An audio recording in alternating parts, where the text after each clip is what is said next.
శ్రీమాత్రే నమః. అందరికీ నమస్కారం. సింహరాశి వారికి అదృష్టం పట్టబోతోంది. శుభసమయం రాబోతోంది.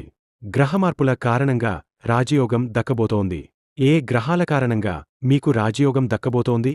మీరు ముఖ్యంగా 6 శుభవార్తలు వినబోతున్నారు. 6 గుడ్ న్యూస్లు ఏమిటి అనే విషయాలను మనం ఇప్పుడు ఈ వీడియోలో తెలుసుకుందాం. వీడియోని ఎక్కడ స్కిప్ చేయకుండా చూడండి. అప్పుడే మేము ఏమి చెప్తున్నామో మీకు పూర్తిగా అర్థమవుతుంది. ముందుగా జై శ్రీరామ్ అని కామెంట్ చేయండి.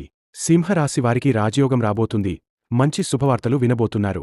సింహరాశివారికి ఇది అదృష్ట సమయం అని చెప్పవచ్చు.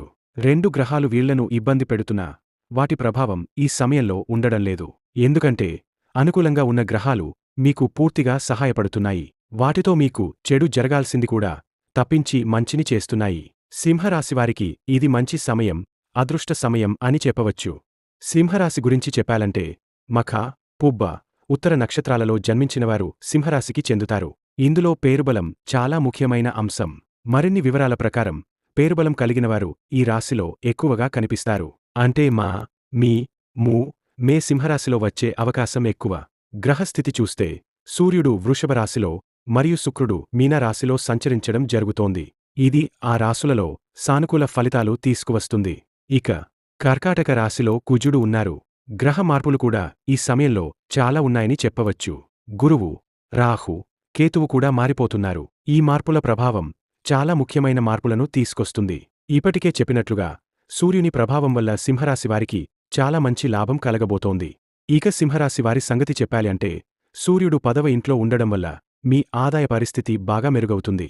ఆరోగ్యం కూడా మంచి స్థితిలో ఉంటుంది. బంధుమిత్రులతో హ్యాపీగా చక్కగా గడుపుతారు.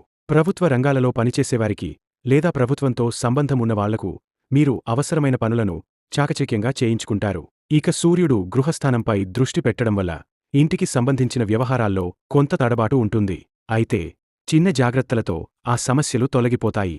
ఇక కుజుడు 12వ ఇంట్లో ఉండటం వల్ల ఆయన దృష్టి 3వ ఇంటిపై, 7వ ఇంటిపై పడుతుంది. ఇది కాస్త విపరీతంగా ఉన్నా మీరు ఎదుర్కొనే ఇబ్బందులు సాఫీగా తగ్గిపోతాయి. స్త్రీలతో చిన్న గొడవలు జరిగే అవకాశముంది. కాని అవి ఎక్కువసేపు ఉండవు, తేలికగా తగ్గిపోతాయి. కొంచెం ధననష్టాలు లేదా బంధువులతో చిన్న విభేదాలు ఎదురయ్యే అవకాశం ఉంటుంది. హాస్పిటల్ ఖర్చులు కూడా వస్తాయేమో అన్న టెన్షన్ ఉంటుంది. కాని అవి పెద్ద సమస్యలుగా మారవు.